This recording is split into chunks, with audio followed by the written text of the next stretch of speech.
ampifaliana ry avina malala no zontsika miona toy izao enontsika ny tenin'Andriamanitra indray niavatra omeny koa sakafom-panaho antsika azotsika mandinika ny tenantsika amin'izao andro karemy izao. Ho aminareo izay olo fidy araka amin'ny fahalalana rahateo izay an'Andriamanitra ray amin'ny fanamasina ny fanahy ho amin'ny fanarahana sy ny famafazany rahan'i Jesosy Kristy ampitomboana ho anareo anieny fahasoavana sy ny fiadanana. Amen. Alarobia 9 aprily 2022 ivanjenantsika lohateny manao hoe velona ny tompo. Andeha ry havana idera sy ankalazan'Andriamanitra izy. Jehovah, ideranao mpanjaka rehetra amin'ny tany, fandreny tenin'ny vavanao izy. Eny hirany amin'ny alalan'i Jehovah izy, fa lehibe ny voninahitra Jehovah. Fa na dia ava Jehovah dia mijery ny ambany toetra ary mpiavinavina fiatany eny lavitra eny. Na dia andeha eo amin'ny fahoriana azaho dia melilay ianao. Aninitra ny tananao anohatra ny fahatezerany fahavariko ianao ary hamonjy ihany ny tananao ankavanana. Jehovah, nao tanteraka ny amiko. Jehovah, marak'izay famindramponao. Aza mahafo ny asan'ny tananao. Amen.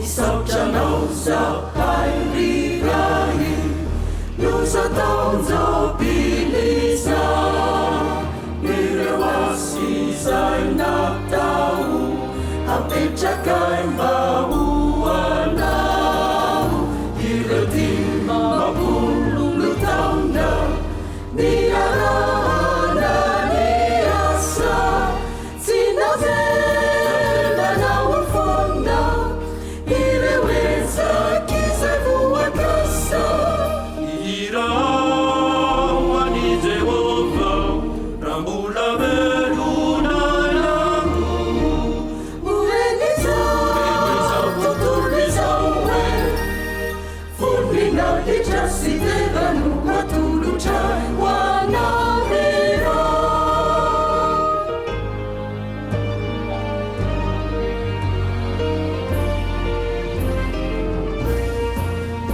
Minza alfa temiandamu Chiangiamani chasitu Nau pitumbireu talenta Saniterana nau Jesu Yezakiza sahaya anihu Nanatsari zainatau Karani sinitadinu Irianau mianizanaka Irawa ni Jehova Rambula veluna naku Ueniza tutuliza uwe Funina ijasi delanu Watulu chai wanarira Irawa ni Jehova Rambula veluna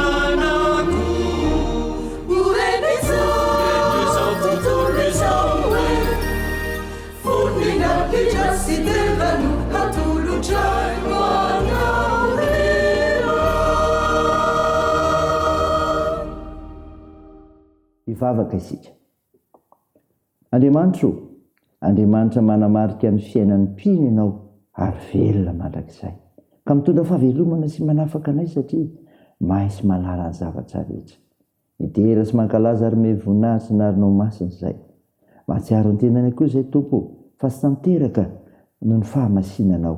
Ko manantonao mpanetreteny izay. Mamindrafo aminay ary mamela amelokay. No niavitra rehetra an'i Jesosy Kristy teo amin'ny hazo fijaliana ho anay. Tompo, amankisian'ny nofinainy izay, dia taria amin'ny fananao masina mba mantarina ny sitraponao. Aoka hitombo ny finoananao ilay Andriamanitra masina fa velona mandrakizay ianao. Aminaran'i Jesosy Kristy tomponay no vanay izany mivavaka izany. Amen. Ny ofinainao antsika amin'ny teny avana malala dia hitanao amin'ny epistily faharoa soratao an'i Paoly amin'ny Korintiana.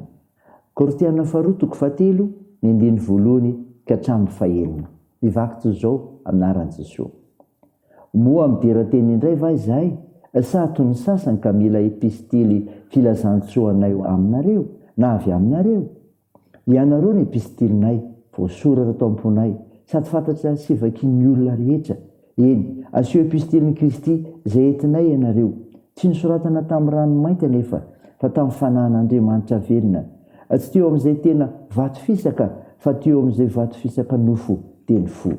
Ary manana izany fatokiny izany ny amin'Andriamanitra izahay amin'ny alalan'i Kristy, kanefa tsy miambo hanana fahaleovana avy aminay hevitra na amin'inona na amin'inona izahay, fa ny fahaleovanay dia avy amin'Andriamanitra izay efa nampahaleo anay koa ho mpanompo amin'izay fanekena vaovao, nefa tsy amin'ny soratra fa amin'ny fanahy, fa ny soratra ny mahafaty, fa ny fanahy ny mahavelona. Amen. Ray masino, manamasinana ny fahamarinana, ny teninao ny fahamarinana. Amen. Ray avana malala, ao aminao ny fiadanana avy amin'ilay Jesosy Kristy, ilay tianao. Ny nofinaina ao antsika anio ny vakina tamintsika teo ry havana. Koritianina 2:1-2 ka hatramin'ny 5. Epistily 2 soratan'i Paoly ho an'ny kristianina tao Korito, ka nilazany tamin'izy ireo fa ianareo ny taratasiko, ianareo ny taratasiko. Misy ny taratasy ny epistily fa misy koa ny atao hoe taratasy epistily filazantsoa. Raha navita fampianarana na fitoriana filazantsara na fitaizana ny olona iray ka hiala izy avy eo dia manoratra ny atao hoe epistily, taratasy filazantsoa. Izany hoe nanantitrantitra ny asa nataony mba tsy ho raraka tany fotsiny. Nisy jiosy mpanaraka ny fivavahana jodaisma tonga tany Korinto ka nanozongozona ny maha-apôstôly amin'i Paoly sy ny fampianarana. Namporisika ny Korintianina hitaka izany amin'i Paoly izy ireo raha apôstôly marina tokoa i Paoly.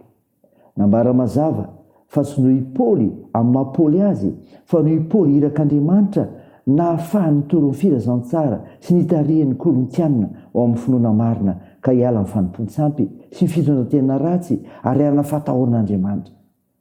Araka izany tsinotsinona izay hery amin'ny maizy azy. Ny valitenin'ny Paoly noho izany dia izao: ianareo ny taratasy filazantsoa nosoratanay. Mety ho feno ny taratasy mahazatra fanaon'ny olona satria mety ho sodokana feno fanitarana, fa ianareo kosa ny taratasy nosoratanay izay fantatra sy vakian'ny olona rehetra. Tsy nekeny Paoly ny anoratra taratasy filazantsoa toy ny mahazatra, fa ny any marina dia ny fahafantaran'ny Korintianina hoe inona ny ainany teo aloha sy ny ankehitriny. Tsarovy, fa vakian'ny olona eny aminao izany maha-kristianina anao izany, eny rehetra eny, ka izany ilazan'ny Paoly eto hoe ianareo ny taratasy. Saina izany ry havana, raisy izany, azoanao mandinika ny tenanao ho voninahitra Andriamanitra. Amen. Andeha hivavaka isika. Tompo, misaotra no mofinaina nomeno ao anay izay milaza ny mpitririna filazantsara, dia epistily velona sy filazantsoa nosoratana. Tompo, sitran'ireo mararika homenao fanantenana ho amin'ny fanasitrana. Mpanasitrana mahindrindry ianao, mino izany izay, manaiky izany izay. Ho atoany tompony asa fitsaboana. Ampirezinao izay azony manjo, ary vonjeo ny marefo sy zokiolona ary sahirana. Jovanao ireo ny mpigadrana ihany koa. Tao hoe fihazakazanay amin'ny asa manjara, amin'ny fianarana, ny tokantrano ary ny fikasana tsara rehetra. Nivavakay dia ataony amin'ny anaran'i Jesosy Kristy mpamonjy anay, izay efa nampianatra ny akoa nivavaka manao hoe: Ranay ao izay ny an-danitra, ao masinina anie ny anaranao, ho tonga anie ny fanjakanao, atao anie ny sitraponao ety an-tany ho tahaka ny amin'ny-danitra. Meo ny anio izy anona sahaza ao anay, ary mamela ny erikay tahaka ny namelanay izay meloka taminay, ary aza mitondra anay amin'ny fakam-panahy, fa manafanay amin'ny ratsy, fa anao ny fanjakana sy ny hery ary ny voninahitra mandrakizay. Amen. Raha isafinoana ry havana ny tsodrana tolotra anao anaran'i Jesosy Kristy. Aza manana inona, faoka ny fivavahana sy ny fonambany fisaorana no hitareo manambara fangatanareo amin'Andriamanitra amin'ny zavatra rehetra, ary ny fiadan'Andriamanitra zometro ny fahalalana rehetra hiaro ny fonareo sy ny hevitrareo ao amin'ny Kristy Jesosy. Amen. Ho an'Andriamanitra irery ny voninahitra amin'ny anaran'ny Ray sy ny Zanaka ary ny Fanahy Masina.